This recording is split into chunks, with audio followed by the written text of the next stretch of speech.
ആത്മാവിൽ മുത്തി വിളിച്ചതുപോലെ സ്നേഹാതുരമായി തൊട്ടുരിയാടിയ പോലെ. മോൻചാർക്ക് പണിയുണ്ടോ ഇല്ലയോ?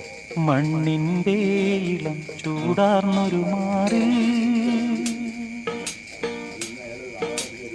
ഈരാമൊരിന്ത കിരണം പൂവ് ചാത്തിയ പോലെ തന്നെ പൂങ്കവിളിൽ തൊട്ട് കടന്നു പോകുവതാരോ, കുളിർ പകർന്നു പോകുവതാരോ, തെന്നലോ തേൻ